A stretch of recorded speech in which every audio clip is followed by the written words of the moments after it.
Hello विद्यार्थियों, very good afternoon. मैं हूं Om Prakash Patel, government CM rise higher secondary school Adhartal Jabalpur Madhya Pradesh से।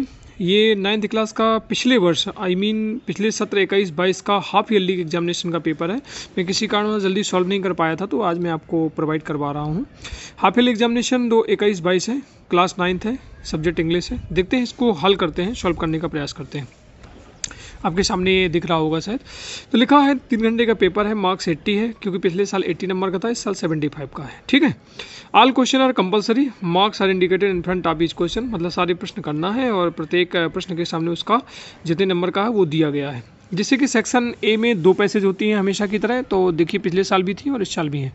तो अपन सेक्शन ए की एक पैसेज देखने का प्रयास करते हैं। ये इस पैसेज को पढ़ना है और इसके बाद इसको हल करना है। Read the passage carefully and answer the questions given below। मतलब कि इस पैसेज को बहुत ही ध्यानपूर्वक पढ़ना है और प्रश्नों के जो उत्तर हैं उनको देने का प्रयास करना है। मतलब कि देना क्या है, प्रयास क्या करना, देना ही है। तो we are living in the age of science में मान लीजिए कि आप विद्यार्थियों को कुछ नहीं आना है, तो 3 चीज़ें विद्यार्थियों ध्यान देते हैं। एक तो वर्ड क्वेश्चन को ध्यान देते हैं। तो चलिए सबसे पहले हम प्रश्नों को पढ़ लेते हैं, इसके बाद लाइन बाई लाइन प्रयास करेंगे कुछ करने का। देखिए, जैसे कि पहला प्रश्न आपके सामने दिया है, the scientific invention begin after the industrial revolution. मतलब इंडस्ट्रियल रिवॉल्यूशन कब शुरू हुआ, प्रारंभ हुआ। सेकेंड है the cabin for the pilot is called a. तो ये ऑप्शन दिए गए हैं, इसका ऑप्शन ढूंढना है। An aeroplane has an engine that is worked by. फिर which is the following in the fastest means of transport और we are living in the. अब थोड़ा सा ध्यान दें, हम रह रहे हैं कौन से संसार में रह रहे हैं। और चौथे का नंबर है कि सबसे जो ट्रांसपोर्ट का सबसे फास्ट साधन कौन सा है, तो उसको बताना है। जैसे कि इसमें दिए मोटरसाइकिल, शिप, ट्रेन, एरोप्लेन। चलिए ठीक है, अब चलते हैं, पैसेज को थोड़ा सा रीड करते हैं और इसके बाद आंसर देने का प्रयास करेंगे। We are living in the age of science. हम कौन सी दुनिया में जी रहे हैं, लिविंग मतलब जीना, हम साइंस की दुनिया में जी रहे हैं। एवरीडे मतलब प्रत्येक दिन। न्यू इन्वेंशन मतलब कि खोजें are being made for the good humanity. Good of humanity, मानवता। ह्यूमनिटी मतलब क्या होता है, मानवता की अच्छाई के लिए, मानवता की भलाई के लिए प्रतिदिन नए इन्वेंशन किए जाते हैं। द साइंटिफिक, दिख रहा है ना सभी को। The scientific invention begin after the industrial revolution of 1789। आपने ध्यान दिया होगा कि शायद ये पहले प्रश्न का आंसर आपको मिल रहा है। ये है the scientific invention begin after the industrial revolution. देखिए, हमने किसको मिलाया, हमने अर्थ को नहीं देखा, इन जो लिखा हुआ है इन वर्डों को देखा। तो 1789, इसका मतलब हमारा सी, पहले का सी आंसर एकदम करेक्ट है। जो साइंटिफिक वैज्ञानिक जो खोज है वो कब से शुरू हुई, इंडस्ट्रियल रिवॉल्यूशन ऑफ 1789। जब 1789 का औद्योगिक क्रांति हुई, तब से जो है वैज्ञानिक खोजें होना प्रारंभ हो गई। विद इन दीज 200 ईयर्स, ये 2 वर्षों के अंतराल में science has made a wonderful progress. Wonderful का मतलब होता है आश्चर्यजनक, प्रोग्रेस मतलब विकास या उन्नति की। किसने, साइंस ने। कौन से उसमें, इन 200 सालों के अंतर्गत, 1789 के आसपास। The aeroplane is one of the most important invention of science during the modern age.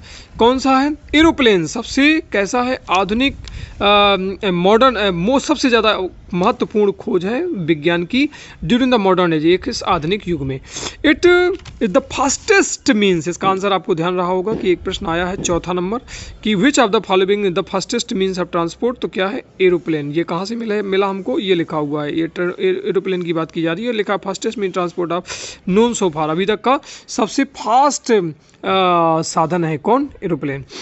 N aeroplane are resemble a flying bird in the shape. इसका जो एरोप्लेन होता है वो बनाया जाता है, वो कैसे, एक उड़ती हुई चिड़िया के शेप के आकार का होता है। Inside there are seats for the passenger and cabin for the pilot. इनके जो अंदर, किसके अंदर, एरोप्लेन के अंदर क्या होता है, सीट्स होती हैं बैठने के लिए, सीट्स होती हैं फॉर द पैसेंजर मतलब यात्रियों के लिए, and cabin for the pilot. जो पायलट जो होता है, जो चलाता है एरोप्लेन को, उसको क्या बोलते हैं, पायलट। और पायलट के लिए क्या होता है, कैबिन होता है बैठने के लिए। ठीक है। This cabin is called a cockpit. इसका प्रश्न भी आपको आया है, ये कौन सा है, दूसरा नंबर है। The cabin for the pilot is called a cockpit. It has an engine that is work by petrol. किससे चलता है ये, वर्क बाई पेट्रोल। ये भी शायद प्रश्न आया है, कौन सा है, वर्क बाई, ये बिल्कुल तीसरा। An aeroplane has an engine that is work by petrol. तो इसका आंसर क्या है, a. It is all made of metal and can fly at very high speed. ये किससे बना होता है? मेटल से बना होता है और बहुत ही तेज़ी से उड़ता है। मेरे ख्याल से सारे आंसर हम दे चुके हैं, बस एक बचा है। बिफोर टेकिंग अप, उतरने के पहले या रुकने के पहले, लैंड डाउन होने के पहले, it runs on the runway, तेज़ी से चलता है, सम डिस्टेंस, कुछ दूरी तक, एंड गैदर स्पीड, पूरी स्पीड इकट्ठा करके चलता है। कभी आपने एरोप्लेन नीचे उतरते हुए देखा तो एकदम से नहीं उतर जाता, पहले वो चलता है कुछ दूर, इसके बाद रुक जाता है। Then it suddenly hops up, hops का मतलब वो चलता है, and earth and takes up, धरती पे कुछ थोड़ा उथलता है, और टेक अप का मतलब उतर जाता है। इस तरह आपने देखा। The scientific invention begin after industrial revolution, इसका आंसर सी है 1789। Cabin for the pilot is called the cockpit कहा जाता है, B number answer. An aeroplane has an engine that is worked by petrol, A number. Which is of the following is fastest means of transport, aeroplane, D number. ठीक है, और इसके बाद we are living in the, ये पहली line लिखी हुई है, we are living in the age of science, कहाँ लिखा हुआ है एज ऑफ साइंस?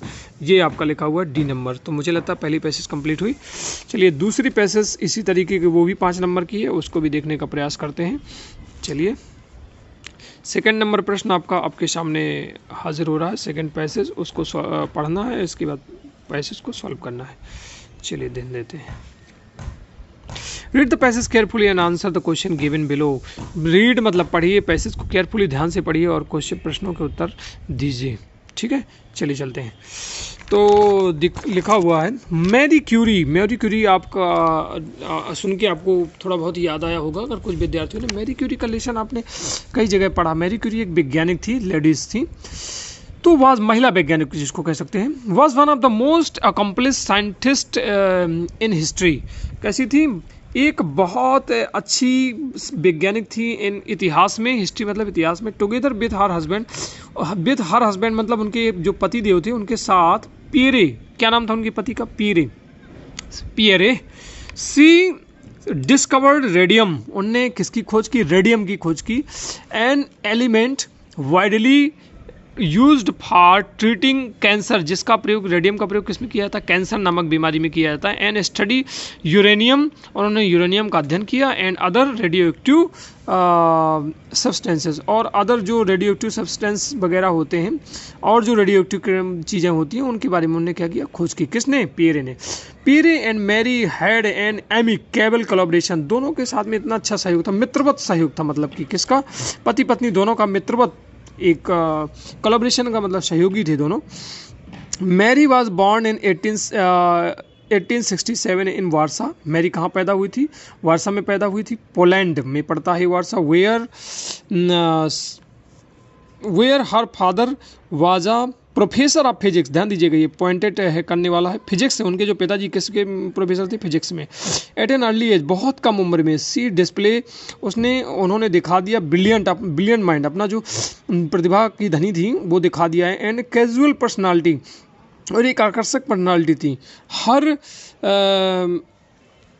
इसके बाद her great exuberance for learning prompted her to continue with her study after high school, मतलब उनकी पढ़ने की इतनी लगन इच्छा थी, बहुतायत इच्छा थी सीखने की कुछ है, तो वो उस प्रकार से वो कंटिन्यू रही अपनी स्टडी में। आफ्टर हाई स्कूल पास कर लिया, इसके बाद भी लगातार उनका अध्ययन जारी रहा, मतलब रुका नहीं।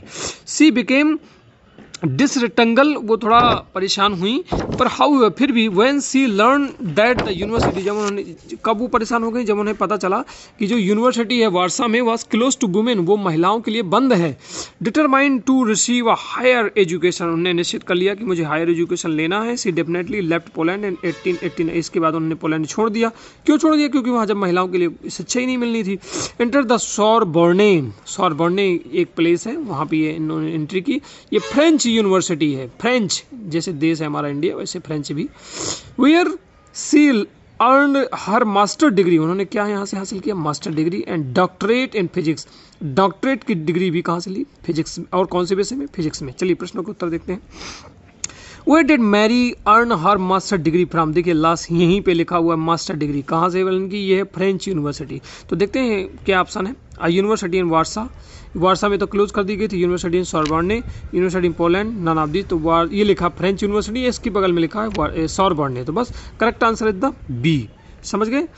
इसके बाद what was Marie father, Marie father क्या थे? ये लिखा हुआ है father was a professor physics. तो कहाँ है ऑप्शन? ये है प्रोफेसर, साइंटिस्ट नहीं थे, इंजीनियर नहीं थे, डॉक्टर नहीं थे, क्या थे? प्रोफेसर थे। Next, Marie left Poland and travel to France to enter the Sorbonne. यहाँ पे आया ना, determine higher education, left Poland in 1889 enter the सोरबोर्न।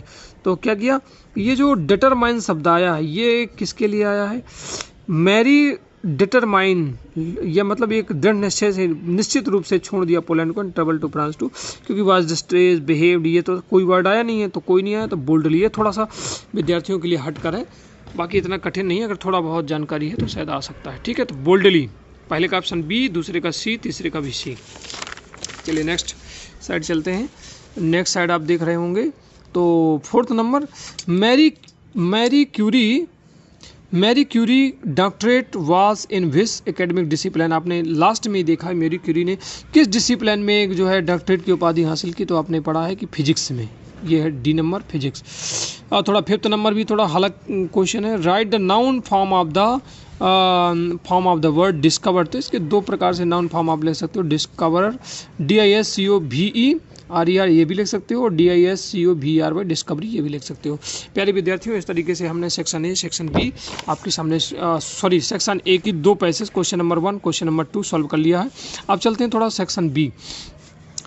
Read the following passage and make notes on it, also give a suitable title. दो तीन प्रकार से जो है नोट्स मेकिंग विद्यार्थी बनाते हो आप, ये तो कुछ लोग टाइटल लिख के लाइन लिख देते हैं 3-4 लाइन, ये तो कुछ लोग हेडिंग सब हेडिंग इस प्रकार करके 2-3-4 पॉइंट बना सकते हो। बायोगैस के बारे में चलिए समझा देता हूँ, बना सको तो बना सकते हो।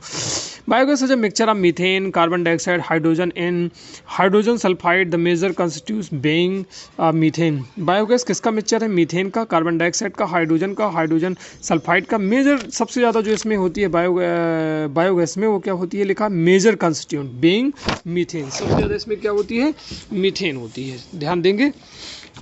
इसके बाद बायोगैस इज किससे प्रोड्यूस की जाती है, biogas is produce by anaerobic degradation. आपको पता है कि ये बायोगैस कुछ नहीं, मतलब कि जैसे छोटी छोटी चीज़ों को, जैसे पत्तियाँ जो भी डाल दिया जाए, तो वो जो अपघटन होता रहता है उनका, उनसे जो एनिमल वेस्ट वगैरह जैसे गोबर है सड़ता रहता है कुछ, और कुछ प्लांट्स भी होते हैं, तो in the presence of water, पानी भी इसमें मिला दिया जाता है, जैसे कि खाद बन जाती है बहुत सारी चीज़ों से, उसी तरीके से भी बायोगैस कहलाती है। तो वो जो आप जानते हैं कि गोबर गैस से बनाया जाता है, उससे काफ़ी मात्रा में एनर्जी निकलती है। एनारोबिक डिग्रेडेशन मीन्स, अरे यार ये क्या परेशान कर रहा है, means break down of organic matter by bacteria in the absence of oxygen.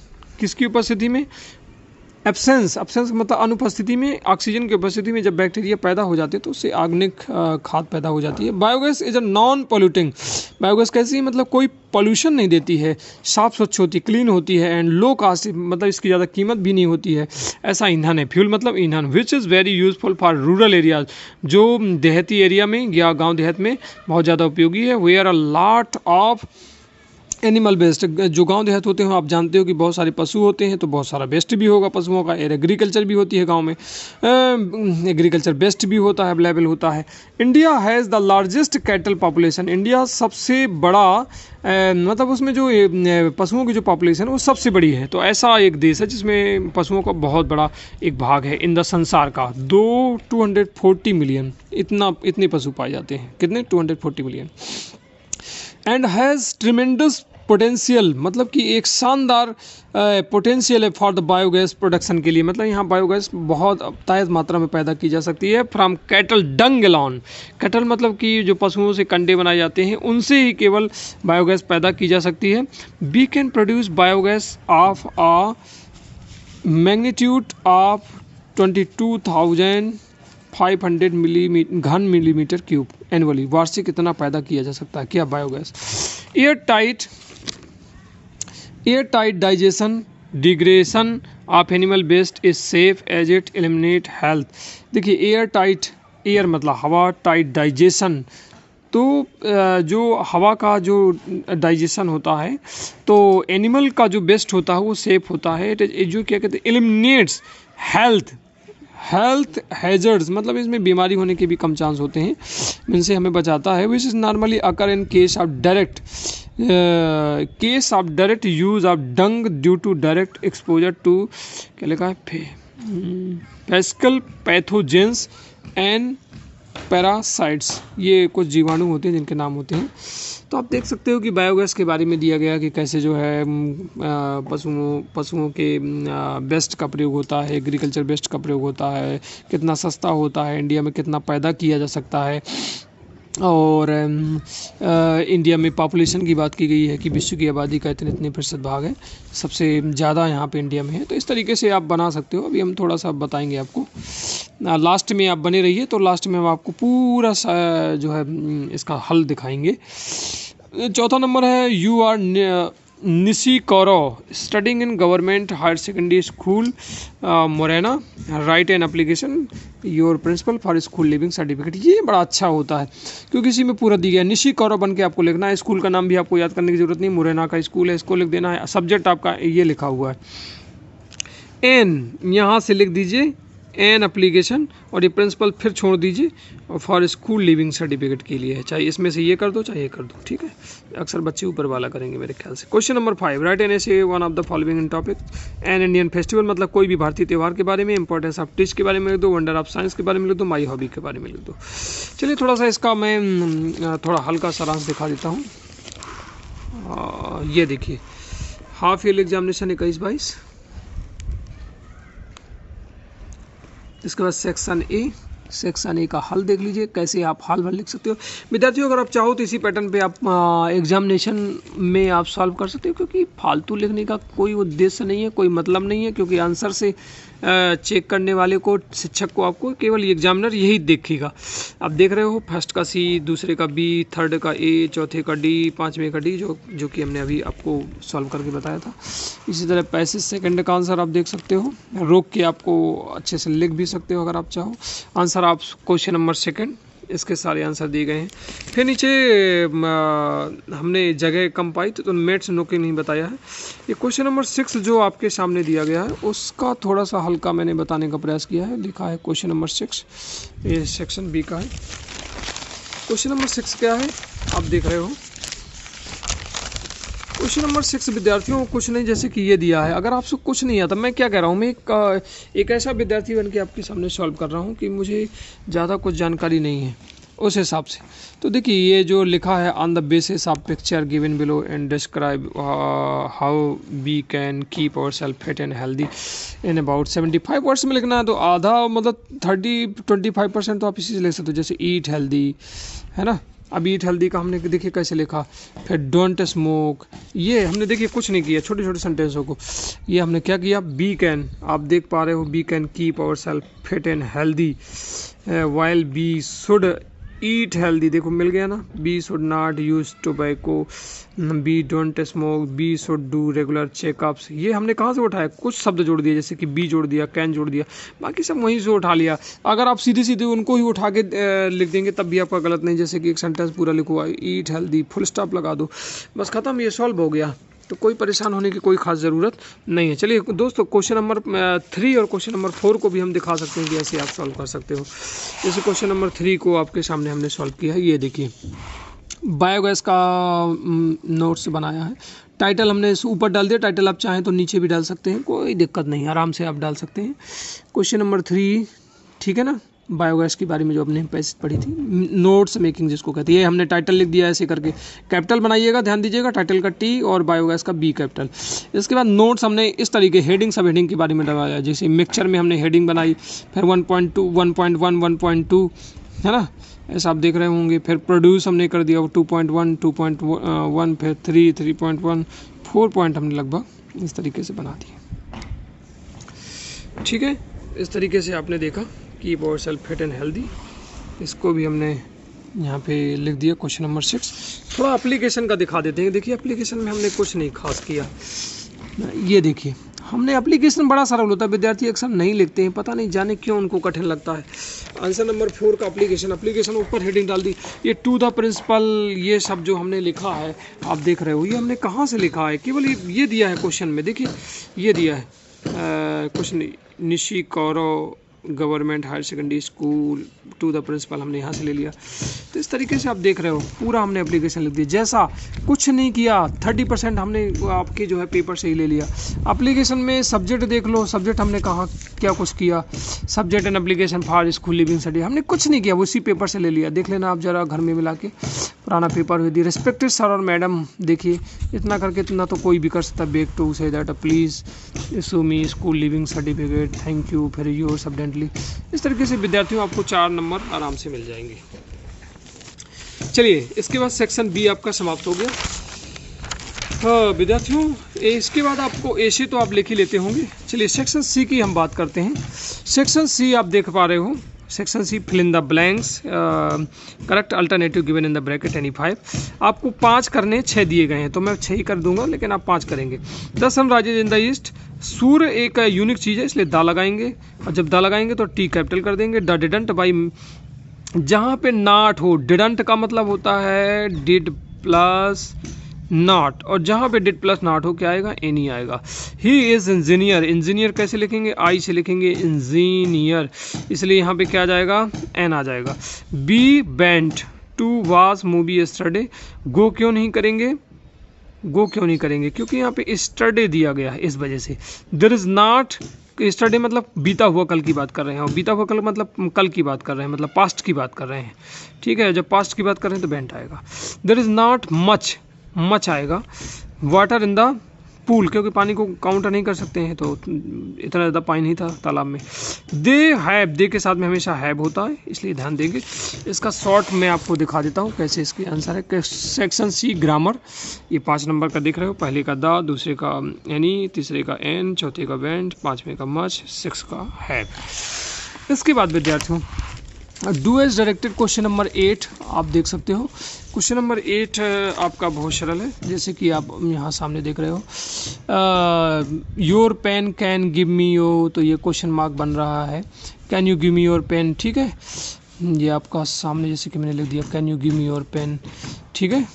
इसके बाद अभी मैं आपको शॉर्ट में आंसर दिखाऊंगा। ही वर्क वेरी हार्ड, इसमें कुछ नहीं, फुल स्टॉप हटाओ, जो ही का एच कैपिटल लिखा हुआ है इसको स्मॉल बना दो, ठीक है। अंकित प्ले हॉकी,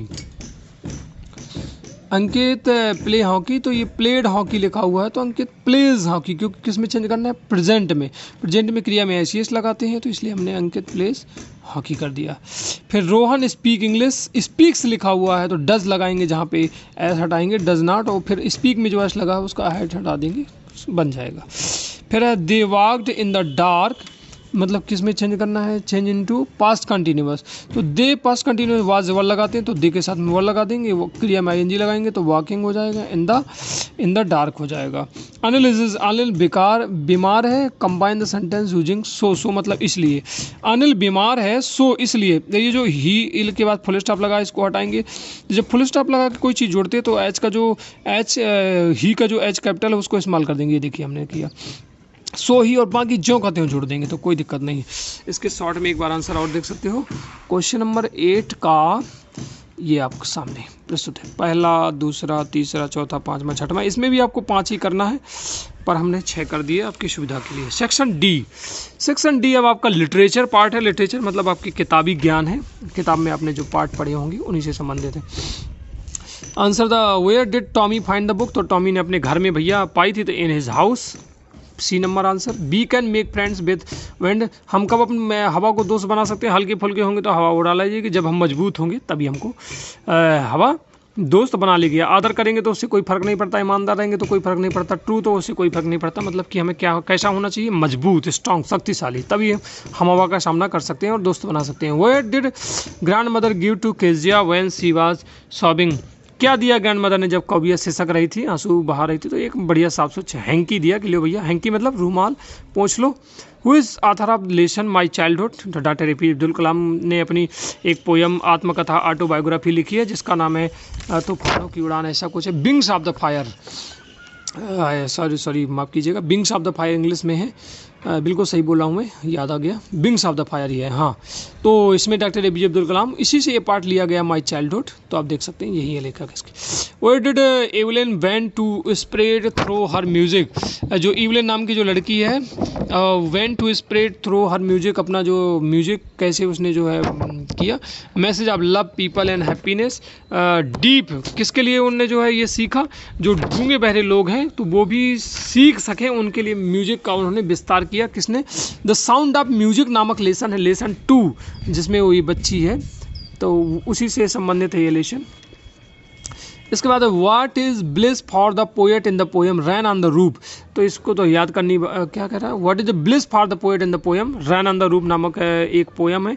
तो उसमें जो आप पढ़ेंगे अच्छे से, तो lying on the bed in the joyful mood पड़ा हुआ है, कभी कहाँ पे, बेड में, और कैसे अंदाज में, एक आनंद पूर्वक मूड में पड़ा हुआ है। बाथिंग इन द रैन, ये सब नहीं है कि वर्षा में नहा रहा, गोइंग टू एन ऑफिस रैन, ये भी नहीं है, तो ये वाला आंसर है। ये तो आपको देखना पड़ेगा। 10 नंबर ए, 10 में जो प्रोज से एक 3 नंबर का लिया गया है, और 3 नंबर, लेकिन देखते हैं इसमें क्या पैटर्न है, ब्लूप्रिंट के अकॉर्डिंग तो कुछ और था। Read the following extract and answer the question given below, extract आपकी किताब से ही लिया गया है, आपकी 2 बुक हैं जैसा कि 9th में आप जानते हो, एक बिहाइव और एक मोमेंट, तो उसी से लिया गया, उसी से यही जो इसी से ही प्रश्न बनाए गए हैं। मतलब बहुत अच्छी बात है अगर विद्यार्थी थोड़ा सा अच्छा कर पाए। चलिए देखते हैं, प्रश्न देखते हैं। जैसे प्रश्न देख लेते हैं। At what did Einstein not learn to speak, 2.5 year, 4.5 year, ये पढ़ के हमको समझ में आएगा। तो at the age of 2.5 year ये लिखा हुआ है, आइंस्टीन बिल वाजंट टॉकिंग, तो correct answer is the c. Why did Albert classmate call him brother boring dull, क्या कहते थे, देखिए यहाँ पे मिला होगा, when he finally did learn to speak he uttered, जब उन्होंने डिसाइड कर लिया कि हम सीखेंगे इनको, तो अड़ा करते थे एवरीथिंग ट्वाइस, 2 बार किसी भी चीज़ को बोला करते थे। आइंस्टीन डिड नॉट नो, नहीं जानते थे कि व्हाट टू डू, क्या करें with other children, and his playmates, जो उनके साथी थे, कॉल्ड हिम ब्रदर बोरिंग, कहा करते थे। तो ये आंसर आ गया, डल और ये जीनियन नहीं, ब्रदर बोरिंग कहा करते थे। So the younger played by himself much of the time, he specially loved mechanical toys, वो खास तौर पे क्या प्यार करते थे, खेलने से, मैकेनिकल टॉयज के साथ खेलते थे। Looking at his new born sister, उनकी जो एक नई बहन पैदा हुई थी, माजा जिसका नाम था, तो he said to have said, उन्होंने कहा कि फाइन, अच्छा, but where are her wheels, उसके व्हील्स कहाँ हैं, मतलब आप समझ सकते हो कि उनको मैकेनिकल चीज़ों से जो बहुत ज़्यादा पसंद थी। तो mechanical toys, friends, plastic toys की मतलब नहीं थी। पहले का आंसर सी, 2.5 ईयर्स आपने देखा है, सेकंड का आंसर ब्रदर बोरिंग, और थर्ड का आंसर मैकेनिकल टॉयज। हमने कहाँ से निकाला, इसको पढ़ेंगे बार बार तो आपको शब्द मिल जाएंगे, ठीक है। इसके बाद एक शायद छोटी सी पोयम होगी, इससे भी 3 नंबर का प्रश्न बनेगा। When the humid shadow lower over all the study sphere and the melancholy darkness gently weeps in rainy tears, what a bliss to praise the pillow of a cottage chamber bed and listening to the patter। देखते हैं इसके भी प्रश्न, ये poem आपने देखी होगी। तो इसके जो आंसर हैं आप देख सकते हैं। पहला, from which poem the above extract has been taken, तो ये रैन ऑन द रूफ से लिए गए, बिंड से नहीं लिए गए। इनकी पहचान है कि रैन ऑन द रूफ आपको मिला है। कैसे, देखिए एक और मैं आपको तरीका बताता हूँ कैसे पहचाना कि रैन ऑन द रूफ से है। तो इसमें कोई ऐसा रैन ऑन द रूफ लिखा तो नहीं है, पर बिंड से नहीं है, क्योंकि बिंड इसमें लिखा नहीं हुआ है, और बिंड में हर किसी लाइन में बिंड मिल जाती है। और इसके बाद आपको द रोड नॉट टेकन में भी स्पष्ट होता है। तो बचा कौन सा, इसके बाद बी नंबर ऑप्शन है, रैन ऑन द रूफ, यही इसका करेक्ट आंसर हो जाएगा। इसके बाद opposite of the word bliss, bliss का मतलब होता है किसी को आशीर्वाद देना, तो इच्छा करना, तो इसका अपोजिट क्या होगा, श्राप देना, तो कर्स हो जाएगा। और वेयर डू द शैडो हावर, जो शैडो है वो आपने देखिए, अब जैसे मुझको कुछ नहीं आता तो कैसे आप पोएम पढ़े होंगे तो समझाए होंगे, पर फिर भी जैसे तो यहाँ से ऐसे आप शब्दों को देख सकते हो। ये लिखा humid shadow hover over all the starry spheres, देखिए यही शब्द मिल गया ना। तो कुल मिला के, क्योंकि मेरा काम है कमज़ोर विद्यार्थियों की मदद करना, तो बिल्कुल नहीं आता, तो आप ऐसे शब्दों को मिला सकते हो। ऑन स्टेडी स्फीयर, ये आपको एन रेनी टीयर्स मिला नहीं है, ऑन पिलो मिला नहीं है। और देख लेते हैं इसके नीचे जो लिखा है, हावर के नीचे ऑन स्पेरी, ये वाली लाइन लिखी हुई है, देख लीजिए, ये आप देखिए, shadow hover over all the starry spheres. चलिए ये भी हो गया, 10 का बी भी हो गया। अब आता है, ये कुछ प्रश्न हैं, answer the following question 6, what is the telebook, where did Bismillah get the break. तो ये आप जो है कर सकते हो। यदि आपको नहीं मिल पाते हैं तो मुझे बताइए, मैं आपकी बेशक मदद करूँगा, कोई दिक्कत नहीं है। इसमें से 6 प्रश्न करने हैं और दिए शायद 7 है। आंसर द फॉलोइंग क्वेश्चन है अबाउट 30 वर्ड, 30 वर्ड शब्दों में देना है। ये 2 करना है, 2 नंबर के हैं। ये आपके जो है पोयम से हैं। What should we do make friends with the wind, अभी आपने पढ़ा था। Where does the traveller find himself, इस तरह के प्रश्न हैं। Question number 13, answer the following question है अबाउट 30 वर्ड। ये जो आपकी जो दूसरी बुक है मोमेंट्स, उससे 2 प्रश्न हैं, 2 नंबर के हैं, इनको करना है। क्वेश्चन नंबर 14, ये फिर से आपके जो है 14, 15, 16 3 नंबर के हैं। ये आपके बिहाइव के प्रोज से है और फिर बिहाइव के पोइट्री से, रैन ऑन द रूफ पोएम से, मतलब कि 50 नंबर क्वेश्चन है जो 3 नंबर का देख सकते हैं। 16 नंबर आपका फिर मोमेंट से है, 2 में से 1 करना है, मतलब दोनों नहीं करना है। इस तरीके से विद्यार्थियों बहुत बहुत धन्यवाद आपको ध्यान से सुनने के लिए। और ये मैंने थोड़ी सी कोशिश आपके सामने की है। क्वेश्चन नंबर 9 में आपको दिखा देता हूँ लिटरेचर में कैसे मैंने आंसर लिखे हैं। क्वेश्चन नंबर 9 इस तरीके से आपके सामने मैंने आंसर लिखे हैं। स्ट्रॉन्ग, क्लीन, ये सब इनके आंसर हैं। आपको थोड़ी सी यदि मदद मिल जाए तो देख सकते हैं। इसके बाद सेक्शन डी के मैंने प्रश्न उत्तर इस बार लिखने का प्रयास नहीं किया। हाँ, शायद लिखा है थोड़ा बहुत, आप देख सकते हो। अगर आपको मदद मिल जाए तो बहुत अच्छी बात होगी मेरे लिए। रैन ऑन द रूफ, ये है स्टेडी स्पेस। क्वेश्चन नंबर 9 का आंसर 11 का मैंने लिखा, देख सकते हैं। टेली बुक की परिभाषा, फिर अलग अलग किताबों में अलग अलग आंसर दिए गए हैं। जरूरी नहीं कि जो मैं लिखा हूँ वही हो, बस उसका अर्थ समझ में आना चाहिए और आंसर होना चाहिए एग्जैक्ट, बस हो गया।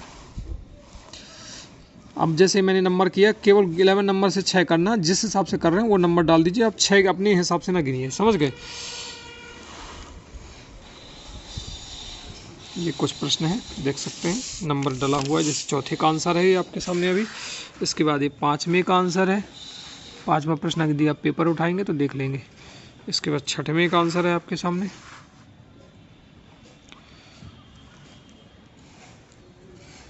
इसके बाद 7वें का आंसर हमने किया है।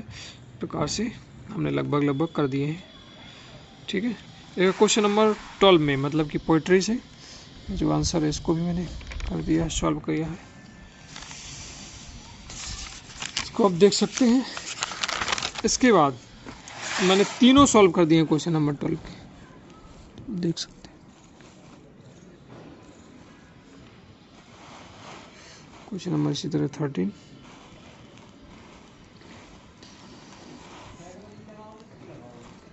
सर क्वेश्चन आंसर आपसे बनते होंगे, लिख भी लेते होंगे आप।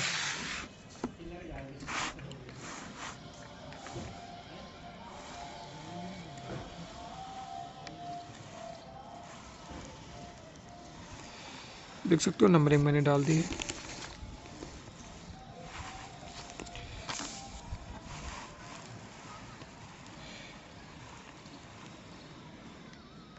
इस तरीके से क्वेश्चन नंबर 14 के आंसर थे, रोक के आप लिख सकते हैं। इसके बाद क्वेश्चन नंबर 15 दोनों हमने आंसर कर दिए हैं।